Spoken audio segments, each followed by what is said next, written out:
Knowing the Truth with Pastor Kevin Bowling is a live call-in radio program providing doctrinal dialogue, cultural commentary, and insightful interviews with some of today's foremost Christian authors and leaders. Knowing the Truth is the outreach ministry of the Mountain Bridge Bible Fellowship in Travelers Rest. The goal of the church and the radio program is to seek the glory of God in the salvation of sinners and the sanctification of the saints by the ministry of the Word. For more information, go to www.knowingthetruth.org.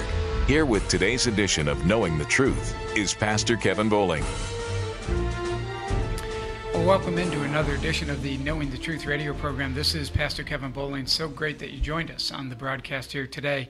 Periodically, over the last couple of weeks, I've been doing interviews with some of the speakers that are going to be at this year's, well, I say this year's, I think it's the first year for this particular conference, but it's a creation conference that is taking place at GPC, that's Greenville Presbyterian Church. That church is located out at 400 East Main Street in Taylor, South Carolina. So right here in the upstate, right in the suburb of Greenville, South Carolina. And the conference is going to take place on Friday, May 10th, and it's going to run really all the way through Sunday, May 12th. The first 2 days of the conference will take place on Friday evening at 7 o'clock from 7 to 8:30. And Tom DeRosa will be the speaker at that event on Friday evening. And I already had an interview with Tom about his presentation on the War of the Week. So that was the first one in these series of interviews that I've been doing.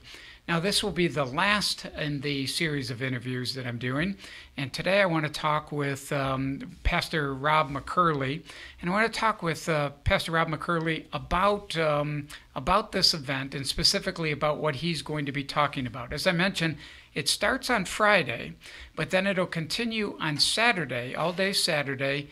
The event will be running. It starts at 9 o'clock on Saturday morning. It'll go through, the last presentation starts at 3 o'clock on Saturday afternoon. And then on Sunday, if you're able to attend, if you don't have a regular church that you'll be attending or you're just traveling, you're able to stay and attend, Rob is going to be speaking on two different messages on Sunday morning. Sunday morning, one in the morning, one in the afternoon. And there's going to be a luncheon in between. At 11 o'clock a.m., which is the time of their normal morning worship service, Rob is going to be speaking on the bookends of human history. And he's going to start with the first message in that two-message series. The first message being in the beginning, starting with Genesis chapter 1 and verse 1. And then, later on, after the luncheon, Rob is going to speak about the second of those bookends, and the second of the bookends will be in the end. And that's related to what we read in Revelation chapter 21 and verse 1. And so I wanted to have Rob come in today. And by the way, I'm going to be hosting the conference over there. I'll be the master of ceremonies of the event there. So I'll just be introducing the guests and so forth, giving some of the logistics during the conference. So I look forward to seeing you there. But I wanted to have Rob come on the program here today to just tell us a little bit about what he's going to be speaking about in those two bookend messages, in the beginning and in the end. Rob, it's great to have you back on the Knowing the Truth radio program. Kevin, good to be back with you. Thank you. And right here in your new church building. Only been here for a couple years, That's but right. Praise the Lord. It's a beautiful facility. Yeah, thank you. We're grateful to the Lord. It's always good to be with you. I was able to take a little bit of a tour of the way that you put it on sermon audio, so I saw a little bit of the technical part of it behind the scenes. So for our listeners' sake, if you get a chance, you can listen to Rob's preaching on sermonaudio.com. And Jim Moline and the folks here do a great job of panning in and out and, putting the text up, what you're preaching about, and even the Psalms that you're singing, they put those up on the board. So I just encourage the people, go to sermonaudio.com and look up Rob McCurley, or you can also look up Greenville Presbyterian Church. And either way, it'll take you right to their page on Sermon Audio as well. Rob, the two bookends, this is really important. Let's kind of talk about both of those bookends and why this is important, and the concept behind that bookend motif that you're using here. And then for the rest of the broadcast, we'll try to break up both of those, talk a little bit about the beginning, a little bit about the end. How's that sound? Yeah, very good. Sounds excellent. So when we talk about the doctrine of creation, it's often, the focus is often outward. The focus is on the interface between the Christian or the church and the world. And we think in terms of a Christian's worldview, how we interact with the claims of evolution, there's an apologetic element, etc. So that's often the focus. Sometimes I think we fail to realize that there are theological implications. So rather than just the outward interface, the interface between the church and the world, we have to recognize that within the Christian system, within our, Bible and theology, the doctrine of creation has a very fundamental place there. And so if we tinker with the doctrine of creation in one way or another, the implications are far-reaching theologically within our whole system of what we believe, what the Bible teaches us for sure to believe. Yeah. So taking the beginning and the end, we're looking at the big picture view too, right? Of not just the commencement of the story, but the consummation of the story ultimately at the end. So taking a look at both beginning and end is vitally important, right? Sure. And the reason is because the higher, if you use the analogy of a building, the higher you want to go, the more substantial the foundation has to be.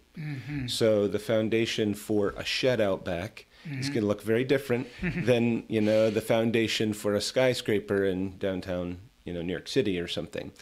So the whole structure of what God has revealed to us in the Bible is laid upon the foundation of creation.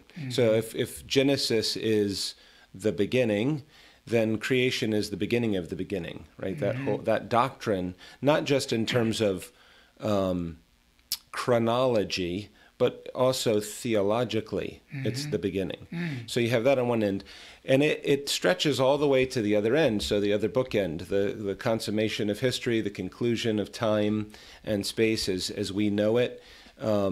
The doctrine of creation features prominently there as well. And so everything else, it's all tied together, beginning to end. I think that's so important. Obviously, that's the way the written revelation of God is given to us in the full story that we see there, but also because I think we have this propensity to see things so myopically. We base our decisions on one little slide of, or one little screen capture of what the whole story is, rather than having that overview, which would help us to make a better interpretation of what we see in that one slide if we understood the whole. And so I think the approach that you're taking here is really interesting, and I think, really helpful. And one of the reasons that that's important is because it is a unified story, right? The revelation that God has given to us. We can't take things, we can't take an individual part and disconnect it from everything else without misunderstanding it, without misinterpreting it, and then misapplying it, whatever else. Exactly. Yeah, well said. Let me ask you now if we could, let's take the beginning then and talk about that foundation a little bit and just give us an idea where you're going to be going in this presentation and talking about the beginning. People have probably heard, creation accounts and obviously reading in their Bibles for themselves and so forth. But how will this differ from that? What are you going to be trying to pull together the pieces? Sure. Well, there's several things. One thing that I think may be helpful is we can think of creation in terms of the history of redemption, the history of God's revelation in the Bible. We can think of it as the beginning of that story. But what I want to aim at is, or what I would like to seek to bring out, is that it's the beginning or foundation of theology generally. So what do I mean by that? One approach would be linear and historical. We start in Genesis 1, with the end of time, comes at Revelation 22.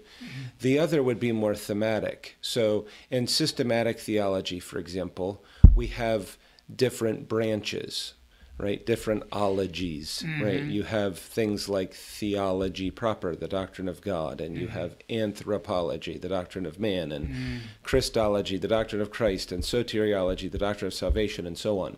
And it goes on. Creation actually, the doctrine of creation provides a foundation for all of those.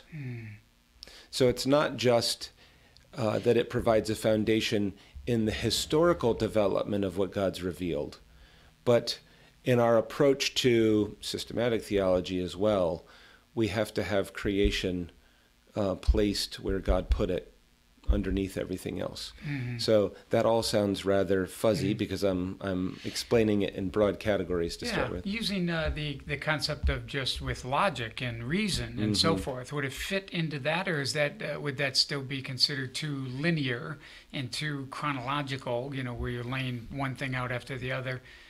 But would it be fair to talk about it in a rational way of setting it out as well? Sure. I'm not sure exactly what you have in mind. If you're trying to connect creation to the idea of logic and rationality and all of that, and that there's obviously an organic connection there. Right. Yeah, I'm thinking more in terms of if you take the doctrine of God, well, without the doctrine of creation, without what is revealed at the beginning of the beginning, our whole understanding of who God is would be out of kilter. Mm-hmm. So people would be surprised without some reflection, they'd be surprised at how much is revealed about the fundamentals of every division of theology within those opening chapters. Mm. So obviously Genesis 1:1 begins with, in the beginning, God. Mm-hmm. So God is right there at the beginning. But there's more than that. I mean, we have the Trinity in the first 3 verses and in the first chapter. So the doctrine of the Trinity, right, is tied to creation itself and to God's revelation at the time of creation. The fact that God is eternal. So for God to be at the beginning means that he's before the beginning, right? That he's more theology proper, right? Like you were saying, yeah. So he's the unmade maker, the uncreated creator, the God who is outside of time and space, and who brings time and space into existence. Well, you could think about his decrees, what he has decreed to come to pass, or the work of, that's creation is part of that. He's decreed that the world would be brought into existence in the space of 6 days, and in providence he sustains that. Well, those all are tied to the doctrine of God, all those points, and they're all there in the opening chapters of Genesis, and they're all part of this in the beginning foundation of theology. Well, all we've talked about is theology proper. You can do the same thing with every other branch of theology. So our doctrine of man, what the Bible teaches us about man, the creation provides the foundation for that. Man is made in the image of God, obviously. There you are in Genesis 1, 2, and 3. The whole idea of him being body and soul, the connection that man has to the world around him. We could go on and on and on, right? And you could do the same with everything else. So depending on how much time you want to spend. Soteriology. Yeah, that would soteriology. Be one people say. Yeah, big time. Some people may say who don't see the debate as being that important about the origins and so forth. They may say, well, it really doesn't hinge upon whether I'm saved or not, or about salvation as a whole. Whether or not I believe in 1,000,000 years or 6,000 years. That won't have a big impact upon soteriology or salvation as a whole. You would say right from those beginning chapters, it does impact. It does in a number of ways. It obviously provides the background. So in the state of innocency before the fall, there was no need for salvation, right? There was no sin, so there was no salvation from sin. But it provides the whole backdrop. You have things like what theologians call the covenant of works, right, which is established between God and Adam in the garden. We could talk about that if you want, but that provides a background for redemption and all that Christ would accomplish. You go to places like Romans 5 and you see that brought out the parallel between Christ and Adam. First Adam and the last Adam. That's right. 1 Corinthians 15 would be another example. For a lot of people, the place to start on this particular question is just to recognize what they already know prima facie, that the New Testament, for example, employs creation language to describe salvation. So the Christian is new creation in Christ Jesus. And all of the language that God uses to describe what he's doing in saving a soul employs that language of creation. And that extends beyond just the individual soul. Of course, you have the new heavens and the new earth, and that brings us to the other bookend. But the whole concept, as well as the vocabulary, is tied to what we have at the beginning. Well, that's interesting, especially with the idea of using the same languages later on in the scriptures as we get to the epistles and so forth. And more than just, obviously it's good writing, but it is, a good writer would introduce the topic in the beginning and then come full circle in the end. We do it in our sermons, or we should do it in our sermons, and so forth. Sure. And so we see this, but this is more than just that. It's the consummation of all things. So having, whet the appetite a little bit for what we're going to look at, or you're going to look at in your presentations on the first bookend about creation, let's talk a little bit about that second bookend that you're going to talk about in Sunday afternoon, and talk a little bit about the consummation of all things. How important is it, and what are the proofs that we find in the Scripture about all things then coming to a head that had begun in the beginning are now being brought to their purposeful end at the consummation of all things? So in the book of Revelation itself, we have that phrase that the Lord has created all things for his own pleasure. So you have to start with this kind of theocentric or God-centered perspective. Creation exists for the Lord. Amen. First and foremost, and not for us. And this addresses a more general trend, I think, within the broader church. This inclination to view God as a means to our own personal end. And it doesn't matter what topic, and this is a little bit of a rabbit trail, but people will end up harnessing the Lord as a means to advance their own agenda.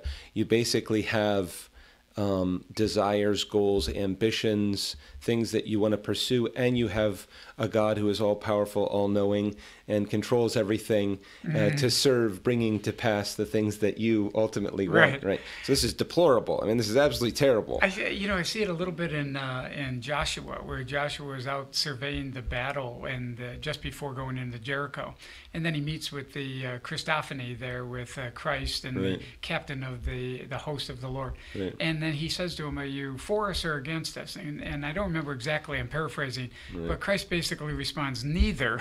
I'm not on your agenda, and I'm certainly not on the agenda of the people there in Jericho, but you're on my agenda, and things are going according to my way. But in keeping with what you just said, in this man-centric view of salvation, a lot of times people try to get God on board with what they're trying to do, but that's not the way it's pictured in the Revelation. Not at all. And I think it's helpful, and what you just said is a great illustration of what we find generally.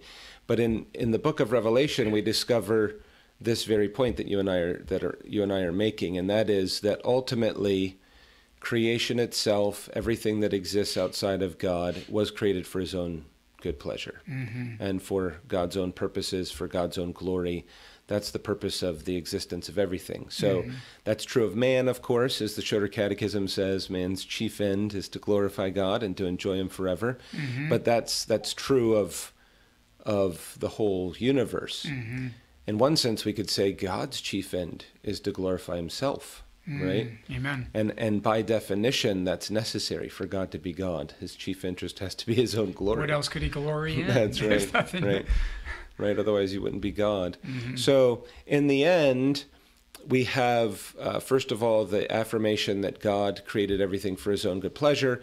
And then you have, as you said, the culmination, consummation of history, where God's purpose, eternal purpose from before the beginning, is actually brought to culmination. And all of that's tied in with Christ, of course. So the God-centeredness is also a Christ-centeredness. And that's another one of these threads that runs all the way through, from tying the beginning to the end. The fact that, the New Testament says that Christ was appointed, ordained, crucified, etc., before the foundation of the world. Right? So you have God's purpose of redemption laid out Right in the very beginning. Yeah, at the very beginning. And so when we come to the end, what is taking place? Well, all throughout history, Paul says in Romans 8, the creation itself has been groaning and moaning, waiting, anticipating what? Well, we're told the revelation of the sons of God. So the completion of the salvation of God's people. So the whole of creation is anticipating and groaning in anticipation of the revelation of the sons of God. So the picture here, perhaps, and this would be helpful for children, is let's say you go to an art museum and they've procured some very fancy, expensive artifact, and you show up for this event, and there's loads of people and the house is full and there's lights and they have a sheet over this piece of art or whatever. Everybody's waiting for the grand event. Eventually they rip the sheet off and everybody cheers and they get to see the thing. Well, there's a sense in which that's kind of a picture of what's happening, in the end, where God has prepared he's saved and redeemed a church, a bride for himself. And there's this grand finale where he pulls the sheet off to show this great work of redemption that he's done. So in Revelation 21, the church is a bride that's descending, she's a city coming down, out of heaven. And you could tie that to Ephesians 5, where the Lord is going to present his bride without spot, wrinkle, and so on. And all of this is going to redound to the glory of Christ himself, of course. Amen. Right? Amen. He's the focal point of it all. Yes. So. Yeah, well, this sounds great, Rob. I think it's going to be a great presentation. I think our listening audience can certainly is getting a little bit of a taste of what this presentation is going to be about. It's going to be hosted right here at your church, so we really appreciate you doing that, and I imagine a lot of work has gone into it to pull it all together. So thank you very much for doing that, for hosting the conference. But then thank you very much for joining us today for a few moments on the Knowing the Truth radio program to talk through these issues a little bit. Yeah, thank you, Kevin. It's a treat to be with you. Oh, great. Let me just give the listening audience some of the details again. I've been talking not just now with Pastor McCurley, but also over these past couple of weeks about an upcoming conference, and the conference is going to be In 6 Days is the title of the conference, and it's a Creation Event 2019. That conference is going to take place in just 2 days. It'll be tomorrow actually, so it'll start on Friday, May 10th, and then it is going to continue on Saturday afternoon on May 11th, and then Rob will be doing his presentations in their morning worship service, first of all, starting at 11 o'clock, and then they're going to have a brief lunch period there, and then they'll start up the second presentation, will be in the second service, will be at 2 o'clock p.m., and that'll be on Sunday, May 12th. So on the Lord's Day, they'll be meeting and still continuing the conference on that day. So if you can stay for all three, if you don't have a church home yourself and you're able to attend, you're going to hear a little bit more about what Rob just whet our appetite with a few moments ago.